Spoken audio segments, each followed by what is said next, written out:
torban irraa akkuma wal beellamannee har'aa dubbii waaqayyoo isa jalqabne sana walii wajjiniin itti fufna. Taabiin kun maalidha naan gallee waan an gochuu danda'u wanti jira moo? Isa isin miti namoota gara biraadha. Taabii jechuun adda koo kanarra gaafatan akkasitti tuttuqanii laayikiin as jiru kun hin dabala kwaalitii neetwoorkii keenyaa nu dabala jechuudha yeroo sana. Kanaaf isin itti fufaa rakkoon qabu. Lubbuu haaraadhaan.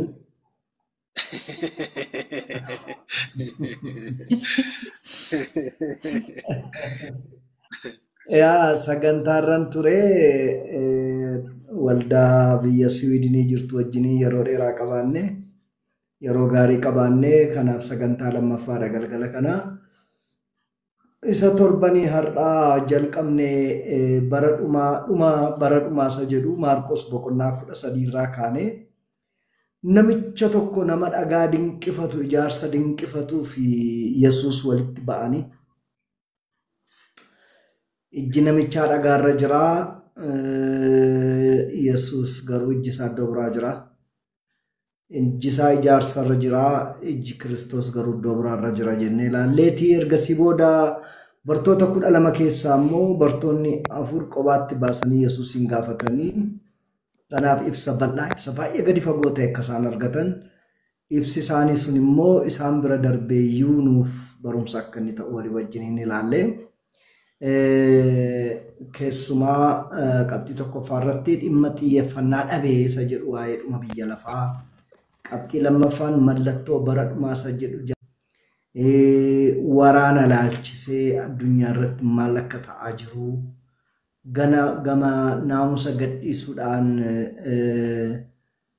addunyaan kun garamitti akka isheen deemaa jirtu gama hafuuraan immoo namoonni dhimma dhabeeyyii akka isaan ta'an keerlesii akka isaan ta'an waa'ee waaqayyoo baay'ee akka nama harkatti cabba'aa deemuu isa kana walii wajjin ilaallee raajiiwwan bibbiroo raawwatamanis kaasnee ilaallee isaan keessaa lakkoofsa loltootaa afaan Israa'eliitiif afaan warra Ibraayistii akka inni deebi'ee galee beekumsi akka inni saffisaa dhufu akkasumas immoo Israa'eloonni biyya adda addaa keessaa Solomon Operation Itoophiyaa keessaa Sudaan keessaa Raashiyaa keessaa illee deebi'an akka isaan biyya isaaniitti galan bara dhumaa jala wanneen kana walii wajjiniin ilaallee turre yaadattu jedheetanii yaada. Har'a qabxii sadaffaanii dhimma giddu galeessa bahaa akka walii wajjiniin ilaalluun barbaada. Sababiin isaa waa'ee dhuma biyya lafaa yeroo ka'u waa'een giddu galeessa bahaa kallattii dinagdee siyaasaa waraanaan hafuuraan center of gravity taate akka isheen jirtu hin beekna. Kanaaf bara dhumaa jala wanneen ta'an maalidha achi keessatti isa jedhu walii wajjin laalla. Singitan waaqayyo si haa eebbisu kadhannaa gaarii nu kadhattee kadhannaa keetti nana manaa waaqayyo nu dhaga'eera jedheetanii yaada.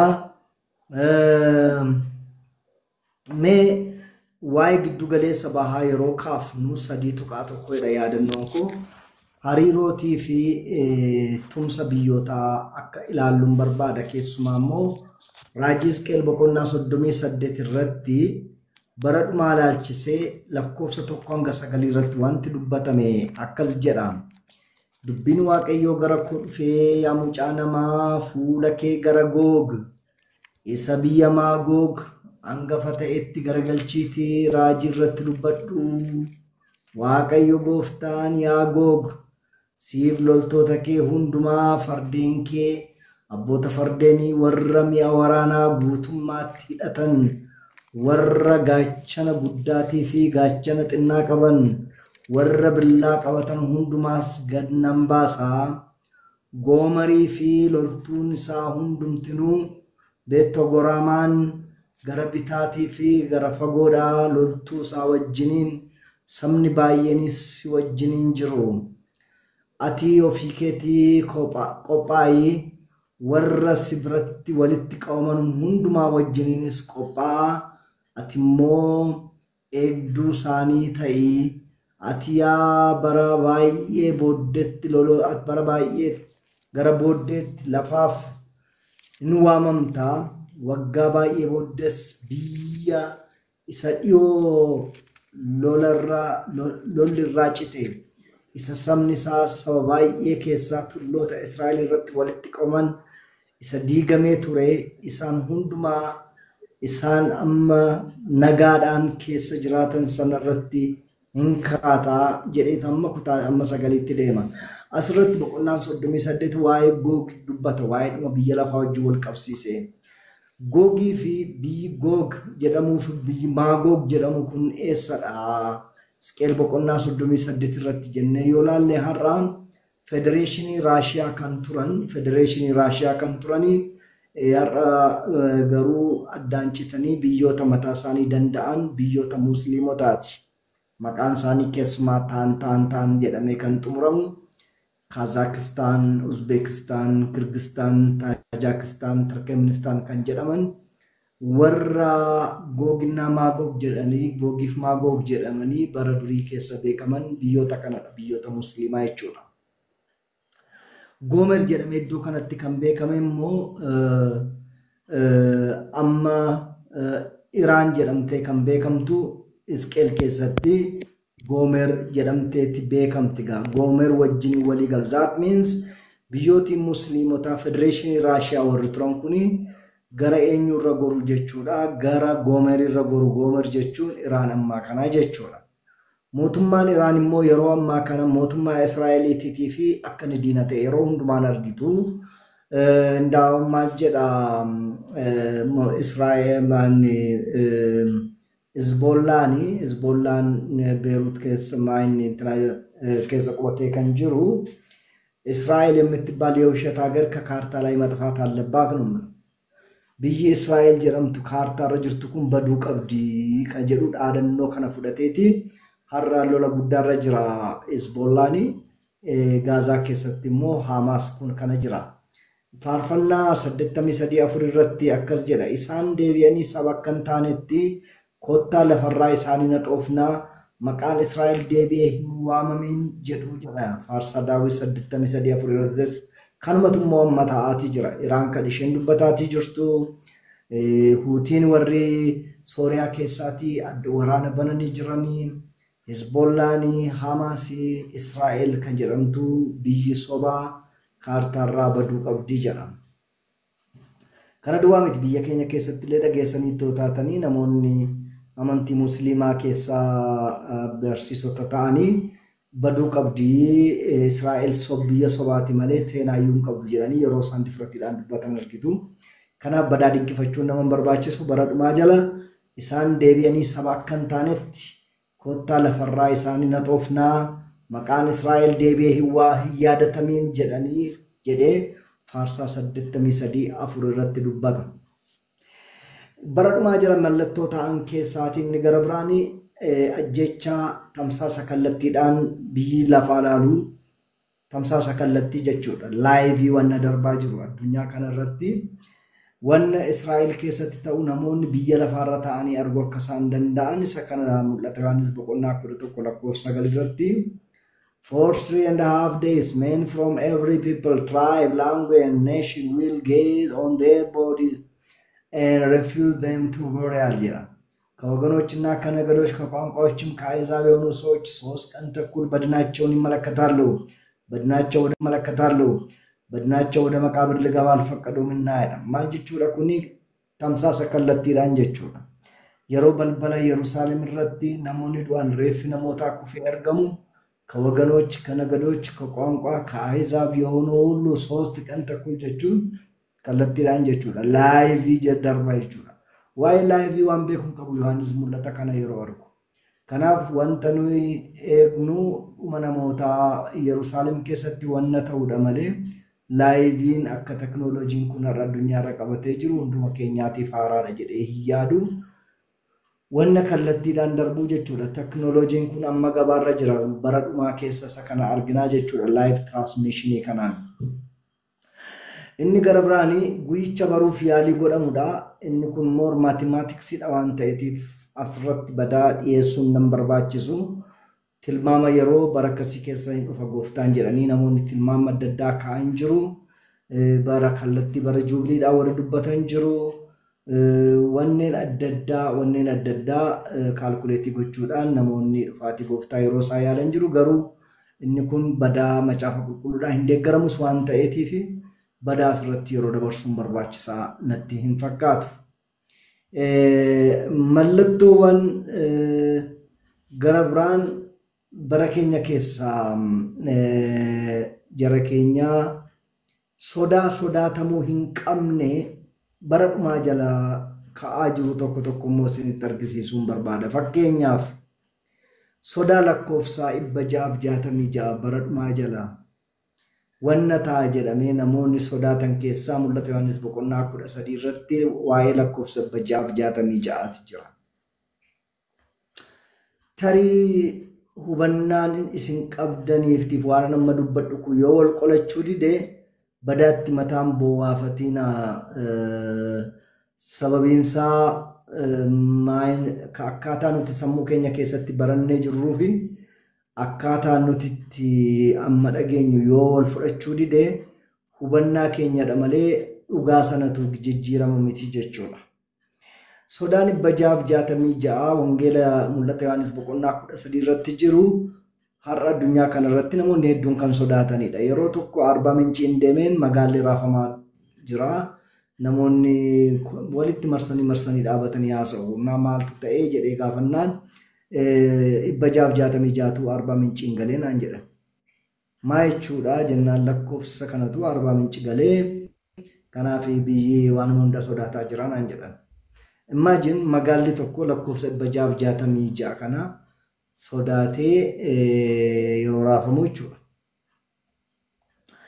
Lakkoofsa kana akkuma jiratti fudhatanii baqachuun hin danda'amaayi yoo jenne tasa hin danda'amu. Sababiinsaa moobaayilii harka keessan keessa jira yoo ta'e maatti beektu 666. TV mana keessan keessa jiru keessa 666 jira yoo ta'e maalitti beektu? Maalitti beekna?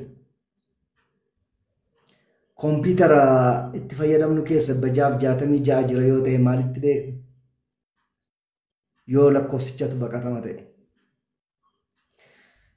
Gaafa xiyyaara yaabbattan yookiin gaafa konkolaataa yaabbattan seexanni konkolaataa kana keessa jira laata jettanii yaaddoftanii beektu? I don't know. Really waan akkasii takka yaadeen beeku seexanni jiraayii konkolaataa kana keessa baasii kana keessa seexanni jiraayii laata jedhee takkaaf gaafadheen beeku. Jiraatee jiraachuu dhiisee dhimma isaati. Ana wajjiniin hariiroo sin qabnu narraas dhimma hin qabu narraa goree darba malee waan na sodaachisu hin qabu. Konkolaataa keessa jiraatee dhiise xiyyaara keessa jiraatee dhiise dhimma isaati. Lakkoofsi 66 eessa yoo jiraateyyuu dhimma isaati. ATM ani fayyadamu keessa jiraatee dhimma isaati. Sababiinsaa isa wajjin hariiroo hamma hin qabnetti lakkoofsa 66 baqadhees jalaa bahuu hanga hin dandeenyetti waan na dhiphisu jira jedhee hin yaadu. Navaraatu. 66 kun akkuma jirutti isa argisiisaa inni jedhu gaaffiinsaa akka jirutti ta'e jechuu kooti. Kanaaf seexanni ari'ataa hin qabne jala nu gashee yeroo baay'ee nu rakkisa.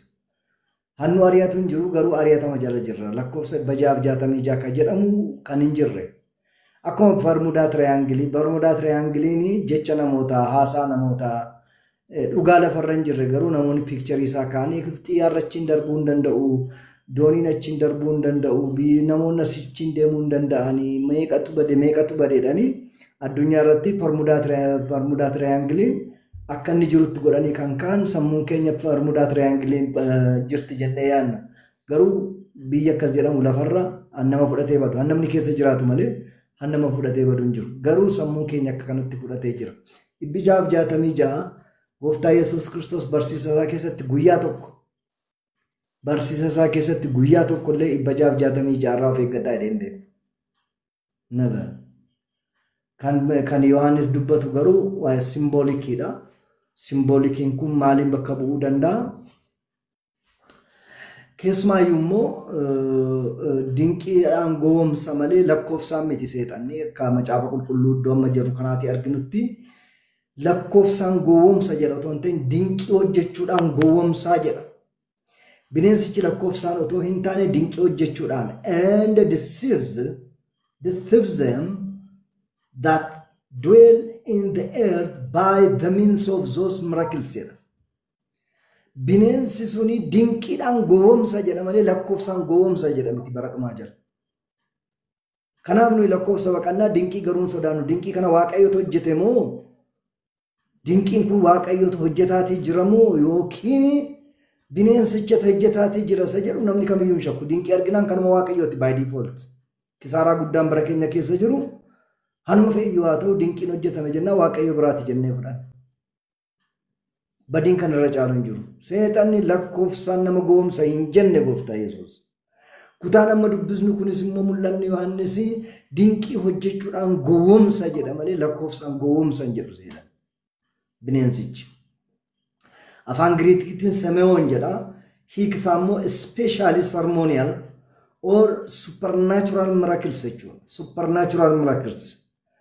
Supernatural miracles miti nuyi maqaama keenya iyyuu namni tokko waame jennaan olu taallee hamma giraaviitiin lafaa harkisee nu buusuu dadhabutti geenya. Maqaama keenya waame jennee.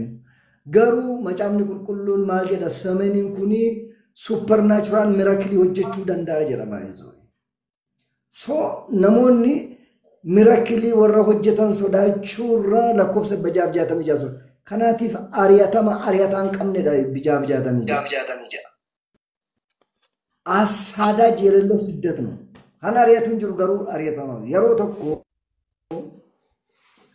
naannoo keenyatti gabaatu nagadata gabaa torbee tokko dura namoota fixaniiru warra shiftootaa namoota fixaniitu namoonni ajjeefamaniiru torban saatti gabaan otuma sodaattuu gabaa baate gabaa yaatee durga yeroo ijoollummaa keenyaa namoonni yeroo horii qalanii gogaa horii kana maraniit gogsanii gabaa fidu. Namni dhaqee gogaa kana achiitii bitata. Amma namichi gogaa asirra keewwatee gabaa yeroo fidee dhufu hantuunni gogaa keessa teessee gabaa dhufteetti. Namichi hin arginu. Gogaa kana lafa kaa'ee bittuu otoo eeguu hantuunni dhuftee ba'uuf jettee deebiti. Eeggateeti yeroo isheen achas caafii isaatti baatu hamma danda'u yeroo achi gadi gadhiisu ulee gogaan sun akkuma qawwee iyye. Fardi gabaani inni shaqaxarra jiru inni maal gurguru wal caccabseeti didichee namni maalidha jedhee gaafatu jiru hundumaa fiiga. Fardi dammaqee bunni galagalee gaafa dubbii ishee qulqulleeffatan hantuutadha. Kun gabaa naannoodhaan dhaladheetti ta'edha. Tureera barrisaa bara ijoollummaa keenyaati. 666 lakkoofsa akkasiiti. Ariyataan qabnedha 666. So seexaan የጦርነቱን ኢላማ ነው የሚያስተው fakkeenyaaf seexana jettee ifachuu keerra hafuura jawwee jetta hafuurri jawwee oksijiinii fi kaarboon daayioksaayidii dha malee hafuura garaan qabu jawwee hafuura bofaa jennee hafuurri bofaa oksijiinii dha kaarboon daayioksaayidii asaasol proper name isaa seexanumadha proper name isaatiin ifachuudha malee buushii keessa yookiin qoraattii keessa walii gadi jooruun hin barbaachisu hafuura sheekii hafuura bofaa afura antuta hamma kana gadi buune by the way yani gana deebine duubatti deebine barsiisuutu nu wayya jedhee yaada malee amma namoonni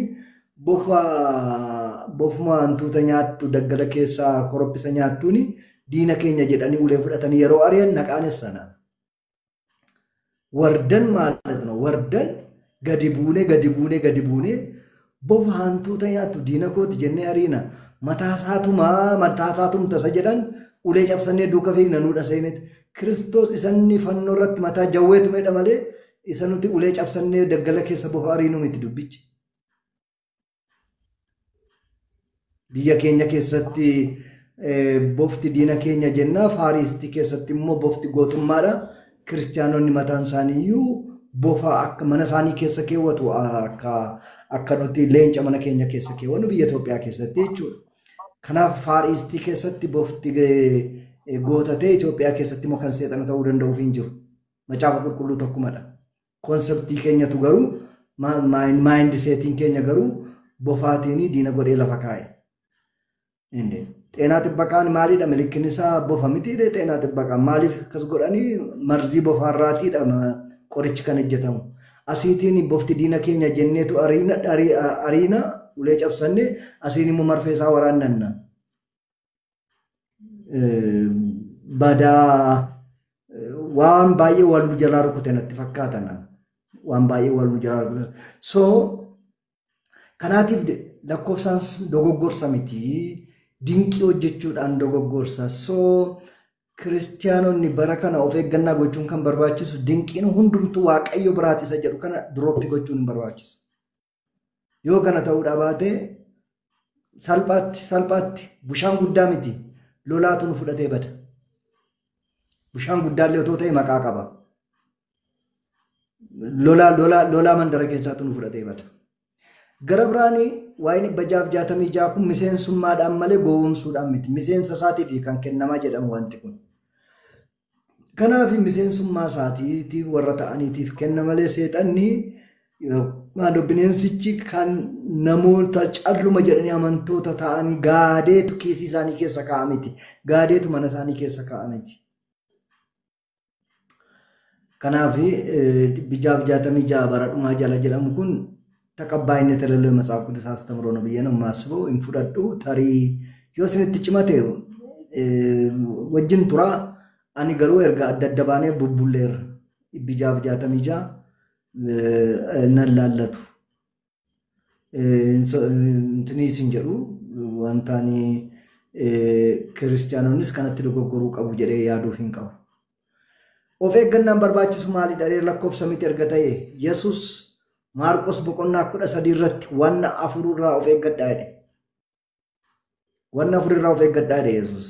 Tokko hubannaa yookiin beekumsa dhabuurraa of eeggadhaa jedhe. Eenyuyyuu akkasin hin gowwoomsinee jedha boqonnaa 13 lakkoofsa 5 irratti. Hedduutu Kiristoosiin fakkaatanii dhufuu jedhe. Maannu ይሄንን ልብ ብሎ የሚመለከተው ዛሬ eenyuun namu ክርስቲያኖonni tajaajiltoonni eenyudha kana underline godhee kutaa kana dubbifatu Kiristoosin fakkaataniitu dhufu hedduu gowwoomsuu jedhe gooftaan kanaaf of eeggadhaa kan inni jedhe kanarraati nu immoo warra kanarraati of eeggachuu dhibnee lakkoofsa isaa of eeggannaa jenne kan nuti of eeggannu lakkoofsa irraati malee Hani Kristos jedhe dhufu hundumtuu Kristos jedhanuufi hanumti dinqee jettunuuf Kristos mabiraati jenneeti yaan. Dhageessanitti yoo taatan Dooktar Maamushaa yeroo tokko dubbataa ture maqaa waamuu barbaachisa yoo ta'e Goojjam keessaa iddoo isaa maqaa dha'eeti dhaqaa 25,000 ብር ነው 50,000 ብር ነው ሄዳችሁ አሰርታችሁ መጥራት ትችላላችሁ እንደ ድር jedhee dubbataa ture. Bakka isaa maqaa dha'e. So tinqolaadhaan namni maqaa namaa waamuu akka inni danda'u hin beeknu yoo taane teelee wajjiniin mari'atee maqaa namaa waammachuu hin danda'a yoo ta'e hojjettoota teelee wajjiniin akka dhuga gowwoomsi tokko gidduu kana dhageetti sarpiraayizidii ta'etti immoo kadhannaa keessan akka dhagaamuu fi abbaan manaa haadha manaatti ni mini haati manaa abbaa manaatti ni mini waraqata keessan oksaatii barreessaatii akkatti gara waaqaatti ol qabaa kottaa salfii galaa jedhanii torbanitti waamanii namni barreeffama isaa fuudhee waaqatti ol garagashee hiriira galee dhaabata tajaajilaan maqaa isaas ni waamu pulpiitii irra dhaabata irra keessaan tanqasaaqaash kaameraanii zoom outii godhee barreeffama isaanii dubbisee kompiitaratti garagashee kompiitararraan dhufee taabii tajaajilaa irratti argisiisa. Kanaaf namni hiriira lammaffaarra jirtu barreeffamni kee akkas jettee barreeffatte miti re'ee eessarraa dubbisa taabii isaarraa dubbisa maaltu kenneefi iskiriinii muuvabilii ta'e kaameraan muuvabilii ta'e olii gadi haadidii irra deemuu jirarra keessaan haadidii isaa jala dhaabattati toora galteeti inni achi fuudhee achi dabarsa achiitii immoo gara pulpiitiitti fida pulpiitii irra dhaabatee barreeffama keessi dubbisa. This is what they are doing right now. Kanaafi waan xalaan keenya dubbifameef mirakilii guddaatu hojjetame jennee waan xinnootti harka laanna. Kun maal argisiisa? Hubannaa dhabuu, beekumsa dhabuudhaan. Beekumsa dhabuudhaan irraa kan ka'e namni rakkina akkasii keessa gala. Hin fayyuu namni jechuu dandeessu. Rakkina akkasii keessatti namni fayyuu hin danda'u. Akkasii keessatti namni fayyuu hin danda'u. Baay'ee hin fayyu jechuu hin danda'u. Namni hin fayya. Pseudo healing kan jedhamu namoonni obboloonni tokko dhugaanaa ba'anii pseudo healing maalidha?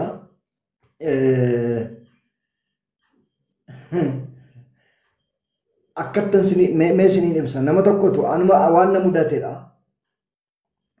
Kilinika qabna turre akka waldaatti. Nama tokkotu dhufee gaashee Ebbisaa jedhamu warra kilinika keessaa hojjetan obbo Ebbisaa jedheen mataa koo akka malee na dhukkuba yoo marfee as keessa illee koo kana keessa naa waraante malee fayyuu hin danda'u jedhe. Nama marfee as waraannatu an takka argeen beeku. Jaarsi takka ta'anii dhaggeeffatanii tole na eegedhanii yaqanii ani qoosumsee ol darbanii kutaa tokko seenanii marfee tokko waraannatanii fidanii mataasaa kana keessa marfee waraanan. Feenatti qabbanaa jedhe. Booddee erga namichi sokkee maal inni gaashee Ebbisa maal waraantanii namicha kana jennaan isattiin peenisiliinii ittiin baxabaxamu bishaan ishee sanaatiin ishee bishaan ashagamtee jirti. Ishee waraanee fedhani. Maal akkamitti fayyada jennaan hin fayya bakka saayikooloojii fayya namichi mataan isaan dhiiseedha. Namichi mataan isaan dhiiseedha.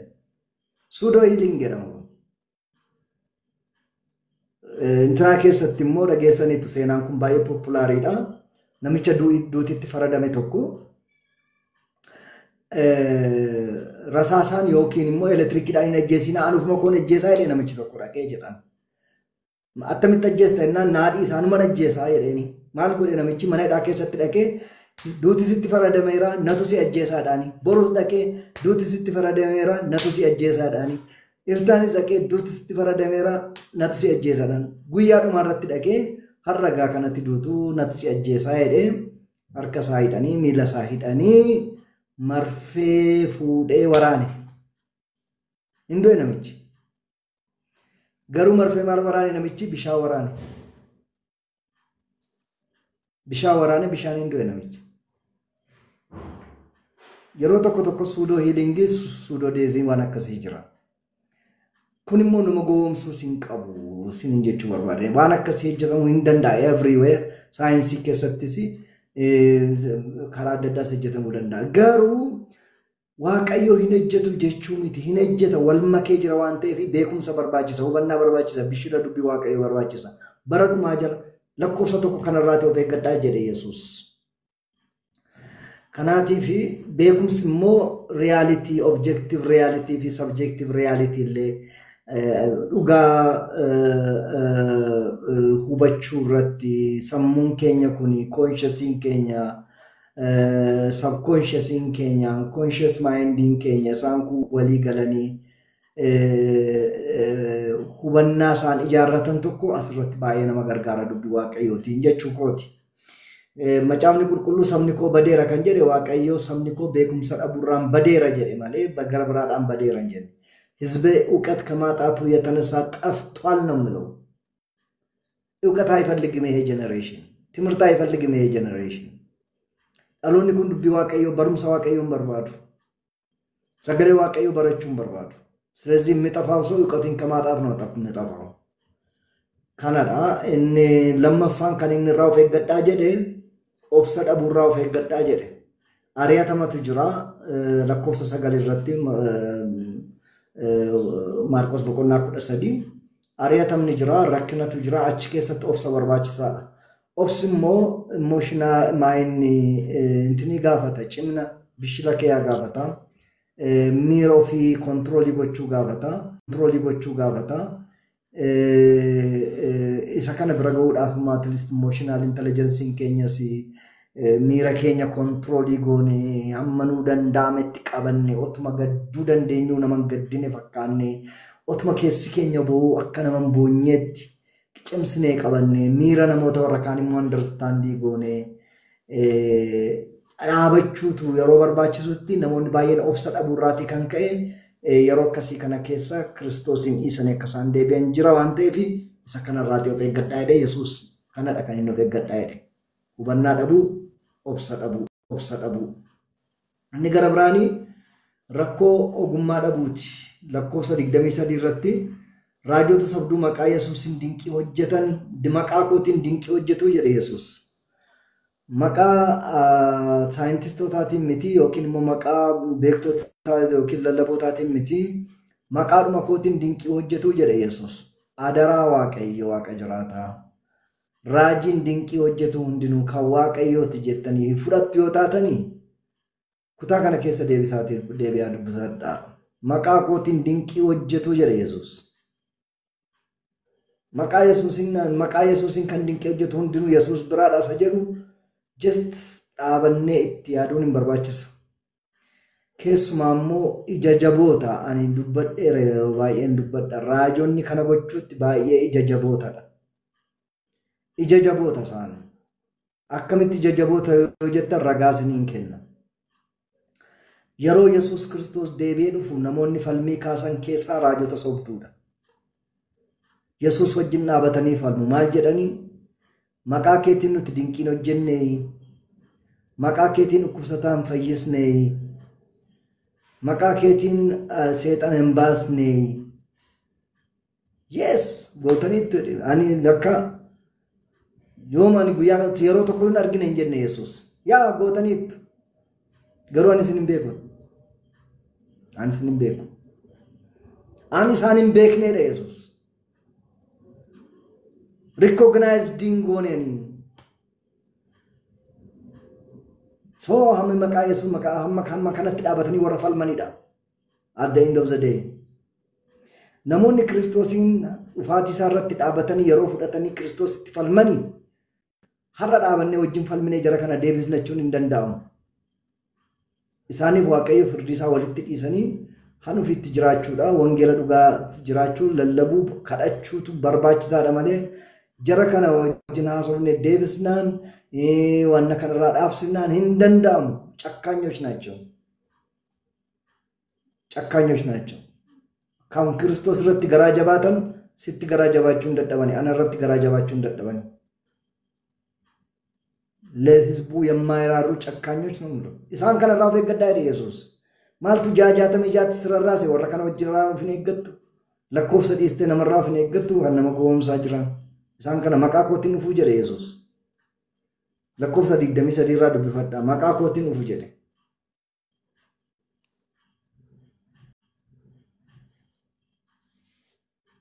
ሶ በረዱማ ጀላ ኢራቲዮ ፈገና ጉዳጎቹን ከንበርባችስ ወረከና warra akkasii immoo eessatti baay'atu warri raajii akkasii dubbatan immoo biyyoota rakkinni keessatti baay'atu. Uummanni ikoonomiinsaa gadi bu'eera yoo ta'e jireenyi uummataa hunkutaa'eera yoo ta'e raajonni sobduutti baay'atu. Malee biyya dinagdeedhaan guddateef biyya wanti baay'ee mijate keessatti raajonni sobduu badaa nama rakkisan. Maayin Ermiyaas boqonnaa 29 yoo dubbifattanii sabni Israa'el dhaqanii biyya Baabiloonitti erga galanii booda yeroo muraasa booda raajonni itti nam'an raajonni sobduutti nam'anii yeroo dhiyootti galtu amma yeroo dhiyootti deebitu siniin jedha Waaqayyo kanaatiif badaaf hin dagatinaa qophaa yeroo gabaabaa biyya keessanitti deebitanii raajonni sobduutti nam'anii uummata maatirraa buqqa'e uummata qeerraa buqqa'e uummata biyya isaa dhiisee deeme distaansii kiiloomeetira 2000 deemeetti kiraayisisii gamasiif gamanaan keessa gale keessatti itti nam'an raajonni amma warra kaan irra caalaa namoonni raajota kana dhaggeeffatu raajonni kun maal jedhu yeroo dhiyootti biyyatti deebituun Waaqayyo immoo Ermiyaasin itti ergeeti ingoomiinaa jedhe ijoollee godhadhaa jedhe mana ijaaraa jedhe muka dhaabaa jedhe ijoollee keessan horaa jedhe biyyichaaf kadhadhaa jedhe raajota sobduu warra borgaltu siniin jedhu dhaggeeffatinaa sin gowwomsu dhaqxanii ji'a sadiitti maal deebitu ganaa waggaa 70 teessu kanaaf warri fuune fuudha warri fuutan ijoollee godhadhaa Ingowomina raajonni singowomsu gaafa rakkina keessatti galtanii gaafa bitaa mirgaan isinitti dukkanaa akka goondaa isinitti namu. Of eeggadhaa. Warra kan raatee of eeggadhaa jedhe Yesuus bara dhumaa jala malee jaajaatamii jaarraa of eeggadhaa isa jedhuun argina dhugaa dubbachuuf. Arfaffaa of eeggannaadha. Wanna afuri of eeggannaadha. Of eeggannaanii lakkoofsa 33 irratti jira. Waa'ee yeroo hundumaa dammaquu yeroo hundumaa of eeggachuu dammaquu wanna naannoo jiru wanna ta'aa jiru beekuu kallattii dinagdeedhaan maaltu ta'aa jira kallattii siyaasaan maaltu ta'aa jira Far East keessatti maaltu ta'aa jira Middle East keessatti maaltu ta'aa jira globaalii maaltu ta'aa jira addunyaan kun garamitti deemaa jirti isa jedhu kana watch out gochuun barbaachisaadha. Dammaquu bakka maanbab አእምሮ ነክቶ ሁኔታዎችን እንዲከታተል ማድረግ ነው። የሮ እንዳንዱ በዳኒ በሪት ጫላ ደማ ሌቨሊኑ ረጅሩ ብረደርቤ ደማ ፈማሌ ሐማታ ዋን አራሪ ጀራሙ መጫፈን በረስ የሮባዬ ኮቲንግ ወደ መጫፍን ሱኒ ነሞተ ባይ ከኔ ዱግደሳረት ያደከነ ተኮ ባራክ ኦባማዳ ተኮ ቢል ጌቲዳ Macaafa baay'ee beekamaadha. Online irraa argattan bitadhaati dubbisaa. A brief history of tomorrow jedha. Homo Deus a brief history of tomorrow jedha. A brief history of tomorrow ni addunyaan kun garamitti akka deemaa jirtu isinitti hima. Addunyaan kun garamitti akka isheen deemaa jirtu. Projektii sadii gurguddaa of duraa qabdii jira namichi kun. Projektiin ni jalqabaa kun genetic engineering itu namarratti hojjetama. Genetic engineering hojjetamu kuni genetic keenya kanatu rewrite godhu saayinsiin rewrite godhani namni tokko waggaa 200 300 kan jiraachuu danda'u godhama. Nama akka humna qabeessa nama dhukkuba damdamachuu danda'u nama yoo balaan dhufe jalaa miliqee fiiguu danda'u nama humna qabeessa tokko konkolaataa akka harkaan darbatee kuffisuu nama danda'u. Genetic rewrite tu godhama jedha kun genetic engineering itti hojjetama amma laboratory keessatti dhumaadha kun gadi baasanii hojiirra oolchuun hin danda'ama garuu waliin galamne malee የፖለቲካ ውሳኔ ይፈልጋል ማል gochuu danda'an kun immoo yoo teessanii ilaaltanii namoonni waggaa 200 jiraatan namoonni humna qaban namoonni dandeettii qaban beekumsa qaban kun aboo akkasii qaban kun humna qaban kun yoo dhufanii social darwinism fiduu danda'u social darwinismin warra humna qaban hin jiraatu na warri humna qabne lafarraa ta'amanii badu warra akka Afrika kaafaa kun ofuma yeroodhaaf irra jiraanna malee akka girrisaa irraa nu ari'anii kolonii ishee jaarraa 21ffaa 22ffaa fiduu danda'u jechuudha. So maal hojjetamaa jira? We never know. Projektiin lammaffaan ni jedheeti kan inni haasa'u cyber engineering dha. Cyber engineering immoo inni qaama keenya kana gar tokko isaa artificially gochuudha gar tokko isaa immoo naturally gochuudha. Ija keenya gar tokko artificially gochuudha.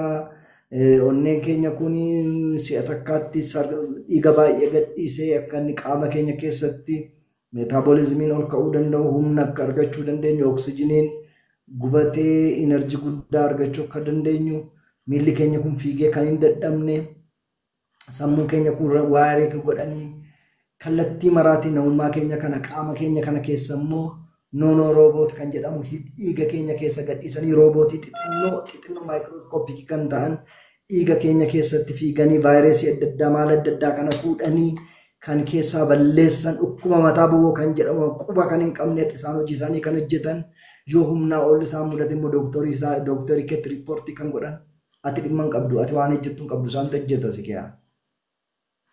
That's the second phase of the project. Genetic engineering ittaanse cyber engineering dhufaatii jira. Gar tokkoon isaa artificial dha gar tokkoon isaa natural dha.